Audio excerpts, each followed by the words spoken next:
Selamat datang di channel Simar Imam. Sembari mendengarkan tinggalkan like dan komentarnya bosku. Jangan lupa pasang headset kalian. Siapkan kopi dan camilan. Lupakan pahitnya kehidupan. Mari kita dengarkan sambil rebahan. Kembalinya Sang Raja. Bab 941. Jantung Su Chen berdebar kencang, karena dia dapat menyimpulkan bahwa orang yang dibicarakan Bi Yunling mungkin adalah orang yang mengatur kematian Lin Ruohan. Apa yang terjadi saat itu? Su Chen tidak hanya prihatin dengan masalah ini, Yang Tianlin juga sangat prihatin. Jika itu adalah sekte tingkat pertama atau kedua, tidak apa-apa, tetapi sekarang seorang Master Super tiba-tiba melompat keluar dan datang ke dunia sekuler Tiongkok. Dampaknya terhadap dunia sekuler akan sangat besar. Setelah laki-laki itu keluar, saya melangkah maju untuk meminta informasinya dan bersiap untuk mencatatnya, namun di luar dugaan laki-laki itu mengatakan bahwa saya tidak memenuhi syarat untuk mengetahui siapa dia. Sebenarnya hal seperti ini sering kita jumpai, karena orang-orang di dunia persilatan zaman dahulu sama sekali tidak meremehkan dunia sekuler, jadi wajar jika mereka meremehkan saya. Anda juga tahu bahwa ketika saya masih muda, saya juga mudah marah, dan saya berada di tangan Brigade Pengawal, jadi saya bertengkar dengannya dan mengancamnya jika dia tidak mau bekerja sama dengan pekerjaan saya, Brigade Pengawal akan memiliki kekuatan menutup jalur antara dua dunia secara sepihak membuatnya mustahil untuk kembali. Tetapi detik berikutnya, saya melihat sesuatu yang tidak akan pernah saya lupakan seumur hidup saya. Pria misterius itu melambaikan tangannya yang besar, dan jalan yang menghubungkan dua dunia terbuka dengan sendirinya.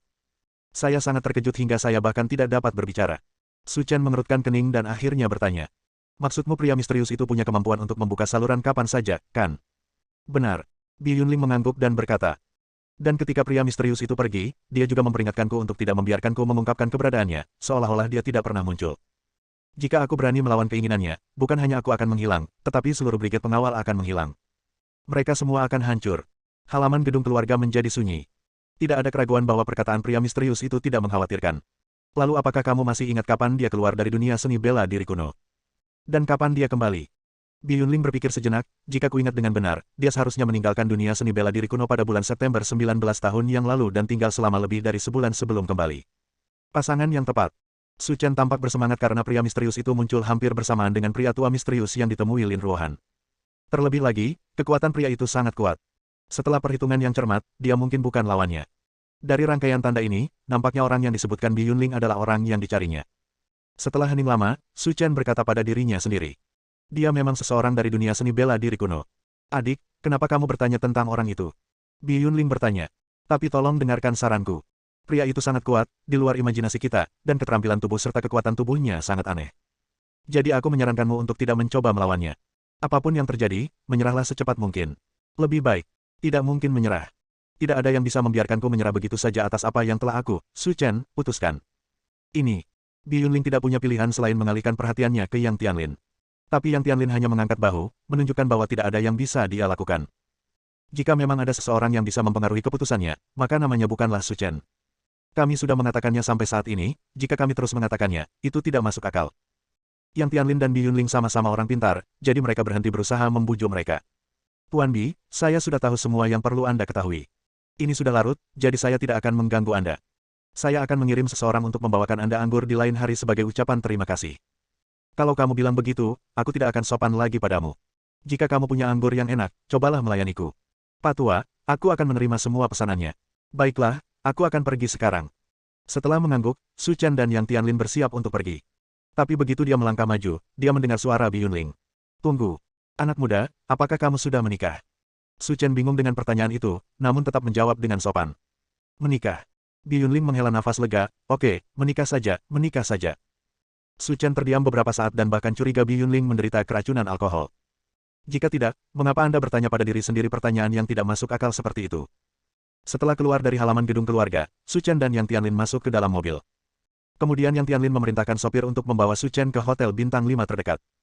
Dan ketika dia turun dari mobil, dia menyerahkan kartu nama kepada Su Chen. Jika kamu datang ke Yanjing lagi dan menemui masalah lagi, tolong hubungi aku. Su Chen tidak sopan dan mengambil kartu nama itu. Meskipun Anda dapat menyelesaikan masalah apapun dengan kemampuan Anda sendiri, memiliki payung pelindung memang dapat mengurangi banyak masalah sehingga menghemat banyak waktu. Oke, ini sudah larut. Kembalilah dan temui istrimu. Jangan membuatku menunggu. Su Chen tampak curiga. Apa yang terjadi dengan Yang Tianlin dan Bi Yunling? Saya datang sendiri ketika saya datang ke Yanjing kali ini. Dia ada di Zonghai, mengurus bisnis keluarganya. Dahi. Yang Tianlin berhenti sejenak, maksud Anda satu-satunya orang di Yanjing ini dan istri Anda tidak bersama Anda. Itu benar. Yang Tianlin tertawa dan menepuk bahu Su Chen. Saat Anda pergi tidur di malam hari, jika Anda merasa tidak nyaman atau memiliki kebutuhan khusus, beritahu saja manajer hotel dan dia akan membantu Anda. Tua dan tidak jujur. Su Chen menggumamkan sesuatu dan berjalan ke hotel. Setelah berlari keluar selama sehari dan mandi air panas sederhana, Su Chen kembali ke tempat tidur dan menyambung ke panggilan video Lin Ruohan. Saudara Chen, apakah kamu sudah selesai? Kamu terlihat seperti baru saja mandi. Yah, aku cukup sibuk dengan banyak hal di sini di Yanjing, tapi masih ada beberapa hal lain. Aku mungkin harus kembali ke Linyang besok, dan butuh 1 atau 2 hari sebelum aku bisa kembali ke Songhai. Kakak Chen, mohon lebih memperhatikan keselamatan di luar. Aku akan menunggumu di rumah. Segera kembali. Lin Ruohan berkata sambil menyeka rambutnya yang basah. Jelas sekali, dia baru saja keluar dari kamar mandi.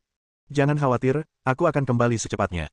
Aku khawatir beberapa orang akan merindukanku dan tidak bisa tidur. Insomnia di tengah malam akan berdampak buruk, kata Su Chen sambil tersenyum. Lin Ruohan tidak peduli dengan godaan Su Chen, tetapi berkata sambil tersenyum. Saudara Chen, kamu pasti bosan dan kesepian di Yanjing sendirian, kan? Apa maksudmu? Dalam video tersebut, Lin Ruohan berdiri perlahan dan membuka tas handuknya, memperlihatkan pakaian dalam hitam yang baru saja dia kenakan di dalamnya. Hehe, aku akan membiarkanmu melihat dan menyentuhnya, dan aku akan membuatmu lapar sampai mati. Awalnya, Su Chen tidak terlalu peduli dengan perilaku ambigu Lin Ruohan. Tapi tiba-tiba, dia mengerti apa maksud yang Tianlin dan Bi Yunling. Ternyata menungguku di sini. Bab 942. Ekspresi Su Chen sangat tidak wajar. Saat itu, dia hanya fokus membiarkan Bi Yunling berbicara dan sama sekali tidak peduli dengan toples wine. Anggur tulang harimau ini sangat kuat. Lin Ruohan di sisi lain video juga memperhatikan ekspresi aneh di wajah Su Chen. Saudara Chen, ada apa denganmu? Apakah kamu merasa tidak nyaman di suatu tempat? Bagus. Secara umum, siapapun yang pernah mengalami hal semacam ini pasti mengetahuinya. Tidak ada cara untuk menjelaskannya, dan tidak ada orang lain yang dapat memahaminya. Dari sudut pandang tertentu, meskipun termasuk dalam 10 besar penyiksaan dinasti Qing, itu tidak berlebihan.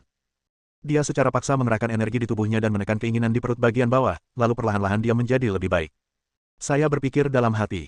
Anggur adalah hal yang baik, tetapi Anda tidak bisa meminumnya sembarangan. Melihat kulit Su Chen berangsur membaik, Lin Ruohan tidak lagi khawatir. Saudara Chen, kamu tidak bisa menahannya karena kamu melihat celana dalamku. Melihat senyum jahat Lin Ruohan, Su Chen memutar matanya ke arahnya. Bukannya aku belum pernah melihatnya sebelumnya. Bagaimana bisa aku tidak menahannya? Lalu maksudmu kamu tidak tertarik dengan pertunjukan pakaian dalamku? Jangan bicara padaku, pantatmu gatal, bukan? Tidak, tidak. Lin Ruohan menemaninya sambil tersenyum. Keesokan harinya saya bahkan tidak bisa duduk di kursi, sangat tidak nyaman. Oke, ini sudah larut. Kamu harus tidur lebih awal. Kamu bisa kembali paling cepat besok dan paling lambat lusa. Ya, aku akan menunggumu di rumah.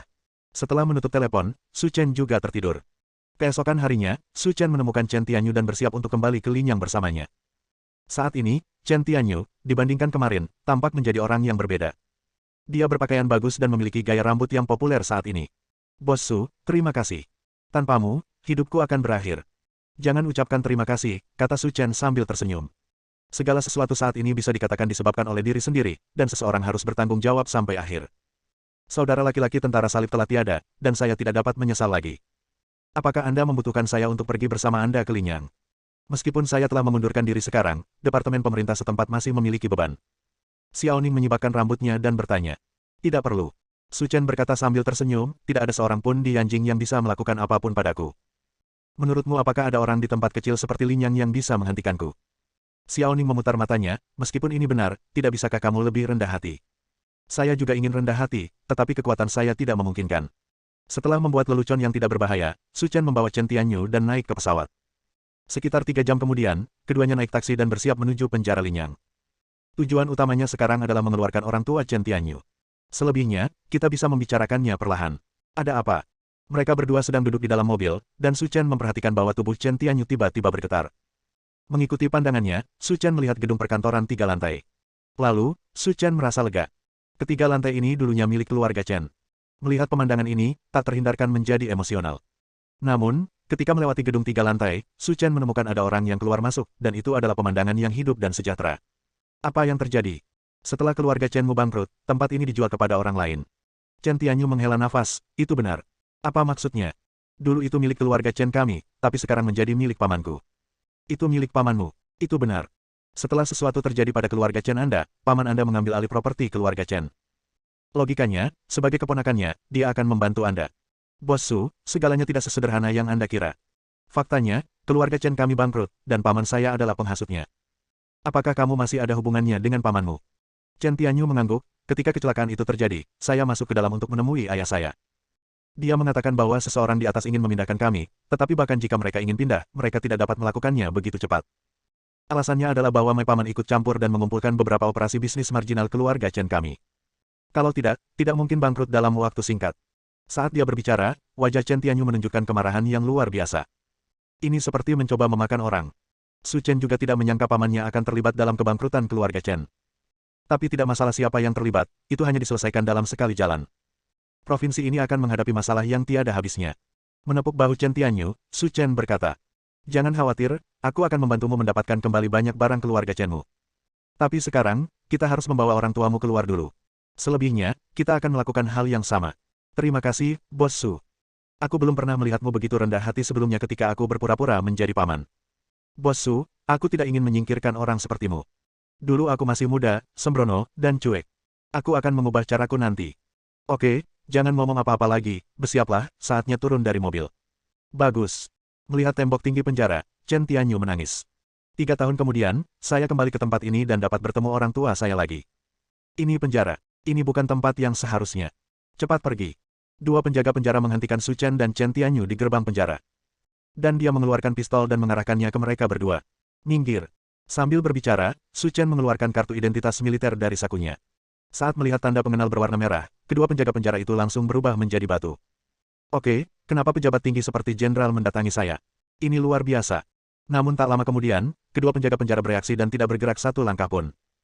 Di zaman sekarang ini, di antara para jenderal senior di wilayah militer, tidak ada seorang pun yang tidak pikun dan berpenampilan megah, namun bagaimana bisa ada anak muda seperti dia? Dia pasti memberikan bukti palsu dan menggunakannya untuk menipu orang lain.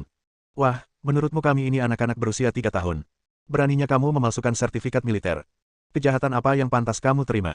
Su Chen menggelengkan kepalanya, melihat Ikmu, ini lebih buruk daripada anak berusia 3 tahun. Minta pemimpinmu untuk keluar dan menemuiku. Chen Tianyu melihatnya dengan kaget. Setelah 3 tahun tidak bertemu satu sama lain, Bos Su bahkan lebih mendominasi dari sebelumnya. Tidak apa-apa jika kamu tidak mendengarkan nasihat, tetapi kamu tetap ingin bertemu dengan pemimpin kita. Kamu benar-benar merasa bodoh, aku akan menangkapmu sekarang dan mengirimmu ke wilayah militer. Bang bang. Su Chen mengangkat tangannya dan menamparkan kedua penjaga penjara itu, tanpa menunjukkan belas kasihan. Jika kamu tidak ingin mati, keluar dari sini. Dengan mengatakan itu, Su Chen memimpin Chen Tianyu melintasi gerbang dan masuk dari luar. Bos Su, apakah ini baik-baik saja? Bukankah ini terlalu sombong? Pergelangan tangan saya tidak cukup kuat, jadi tubuh saya harus lembut. Tapi di seluruh Tiongkok, tidak ada yang bisa menandingi saya. Mengapa saya harus menyimpannya? Bab 943. Chen Tianyu tertegun sejenak sebelum dia bereaksi. Tampaknya itu benar. Namun mereka berdua belum melangkah terlalu jauh ketika mereka melihat lebih dari 20 penjaga penjara bergegas mendekat dengan senjata di tangan. Pemimpinnya adalah seorang pria parubaya.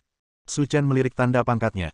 Tidak mengherankan, dia seharusnya menjadi orang dengan peringkat tertinggi di sini. Su Chen tidak membuang waktu dan langsung melemparkan kartu identitas militer ke dalam sakunya.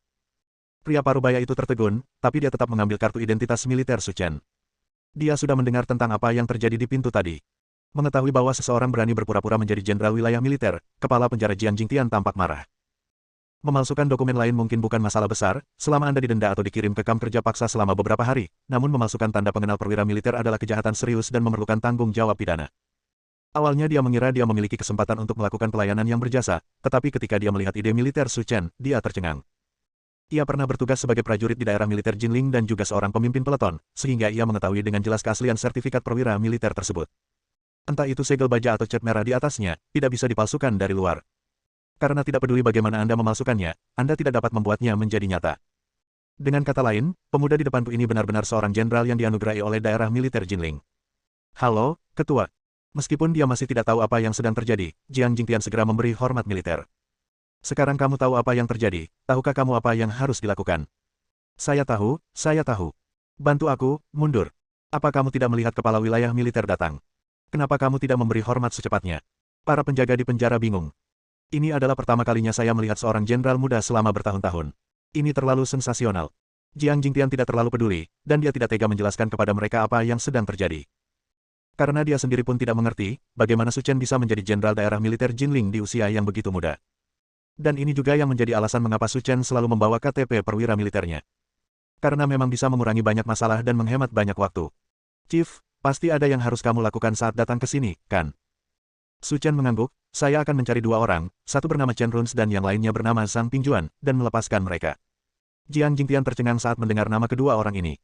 Saat itu, kedua orang tersebut disebutkan oleh atasannya untuk ditangkap, dan diberitahu namanya bahwa mereka tidak akan dibebaskan seumur hidup. Jika Anda melepaskannya, Anda pasti akan bertanggung jawab setelahnya. Saya tahu apa yang Anda pikirkan. Saya sudah menyelesaikan masalah di atas.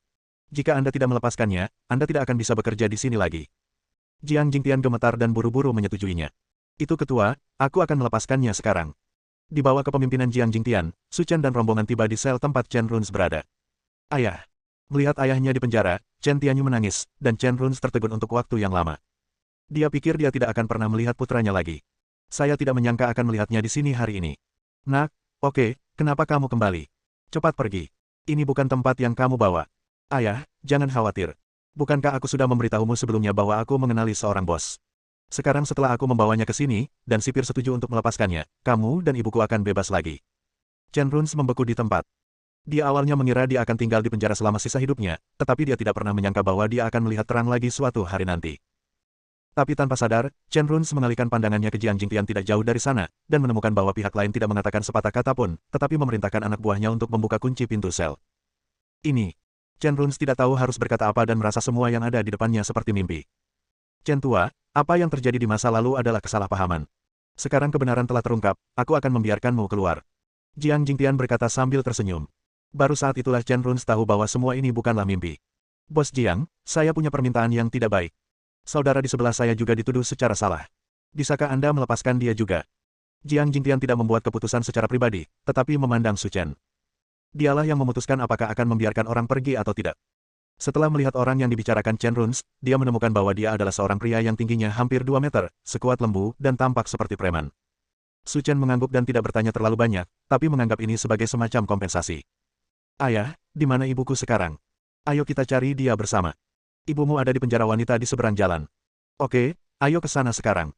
Setengah jam kemudian, Ibu Chen Tianyu juga dibebaskan, namun kondisinya tidak sebaik Chen Runs. Wajahnya pucat dan dia tampak sakit parah. Setelah keluar dari penjara, mobil Wei Chantian pun datang. Melihat deretan mobil mewah di depan pintu, Chen Runs tercengang.